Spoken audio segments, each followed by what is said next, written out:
Introduction. Hey, look this picture. A Greek mathematician performing a geometric construction with a compass from the School of Athens by Raphael. Do you know how does geometry originate? It appears to have originated from the need for measuring land. You know, today our teacher is going to teach us a different form of geometry. What is that? Euclidean geometry. It is a mathematical system attributed to the Alexandrian Greek mathematician Euclid, which he described in his textbook.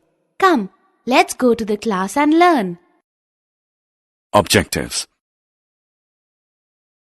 At the end of this lesson, you'll be able to understand Euclid's definitions, identify various axioms and postulates, understand equivalent versions of Euclid's fifth postulate, solve examples related to Euclid's axioms and postulates.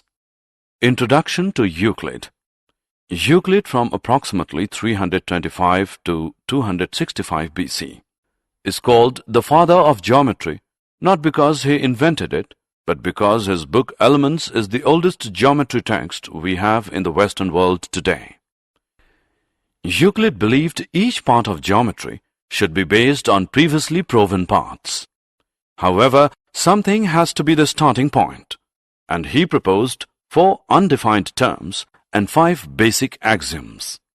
The rest of Euclidean geometry is based upon these basic building blocks. Euclid's definition. Euclid divided the elements into 13 chapters, each called a book. These books influenced the whole world's understanding of geometry for generations to come. He began his exposition by listing 23 definitions in Book 1 of the Elements. A few of them are: a point is that which has no part, a line is breadth less length, the ends of a line are points, a straight line is a line which lies evenly with the points on itself, a surface is that which has length and breadth only, the edges of a surface are lines, a plane surface is a surface which lies evenly with the straight lines on itself. Point to remember: a point, a line, and a plane are concepts only, and these terms are taken as undefined. Axioms. Euclid describes axioms and postulates, which we will discuss here. The axioms or common notions are about relationships. What does equal mean? How do you add or subtract things? And so on.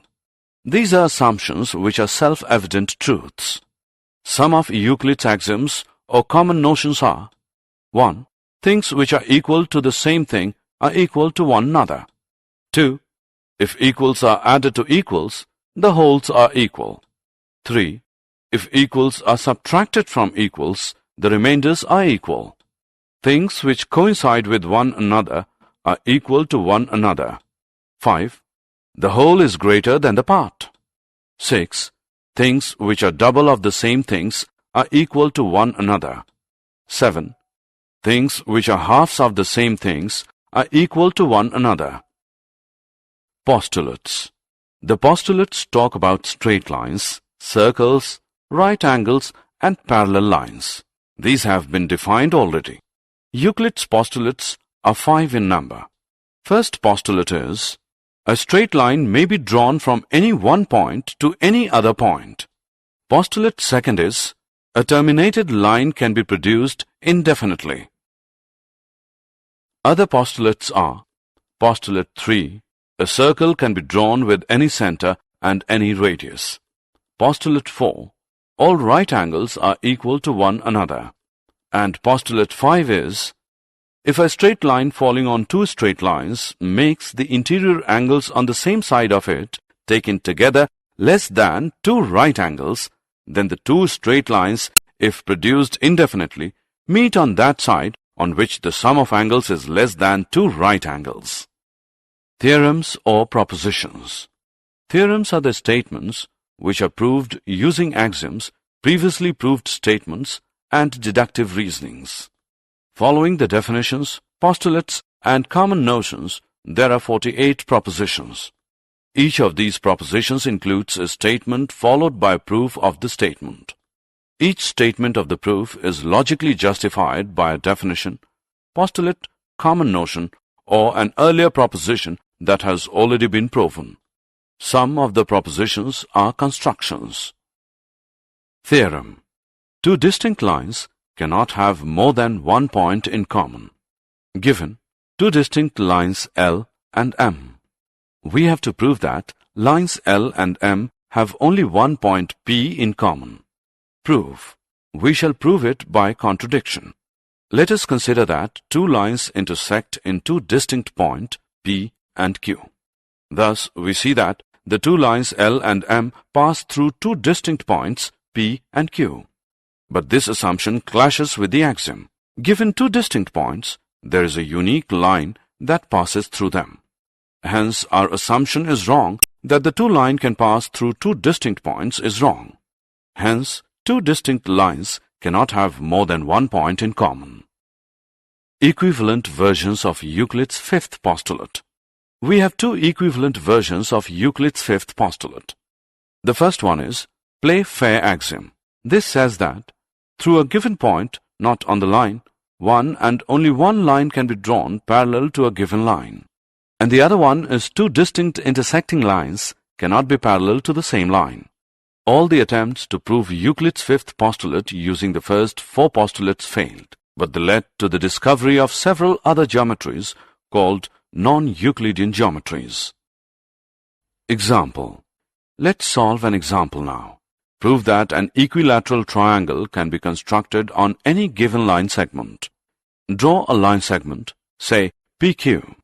Using Euclid's postulate 3, which says that a circle can be drawn with any center and any radius, we will draw a circle with center P and radius PQ. Again, we draw another circle with center Q and radius QP. The two circles meet at a point, say R. Join P to R and Q to R. Now, in triangle PQR, PQ is equal to PR and PQ is equal to QR. So, by axiom 6, things which are double of the same things are equal to one another.